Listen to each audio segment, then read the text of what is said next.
All right, Hold the Mayo has a question. 1 Corinthians 14, 27 to 28 says that someone should not speak in tongues unless there's an interpreter. But how are they supposed to... there we go. Hold on. I got to tell Logos to stop indexing. Don't index while I'm streaming. Sorry. 1 Corinthians 14, 27, 28. It says, someone should not speak in tongues unless there is an interpreter, but how are they supposed to know if there's an interpreter present? So 1 Corinthians 14, 27. If anyone speaks in a tongue, there it is on your screen, let there be only two or at the most three, and each in turn, and let someone interpret. But if there's no one to interpret, let each of them keep silent in church and speak to himself and to God. Well, the only way you would know if someone is there to interpret is by just pausing the service or pausing the moment. Someone speaks in tongues.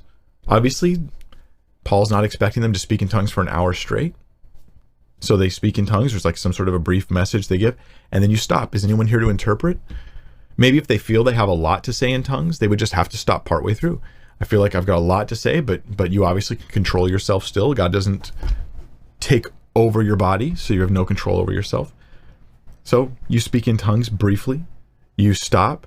Is there anyone here to interpret? And if no one's like, I have an interpretation, then the rest of that is just between you and the Lord, silently, but go away and do it, It's just between you and God. It's not for the public.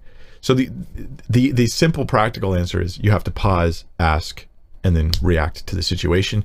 And this is how I've seen this done in the settings where I have seen someone speak in tongues, and when they were being, I think, responsible leaders in the room, they said, hey, is there someone here to interpret that? And I think that's the only way for that to work.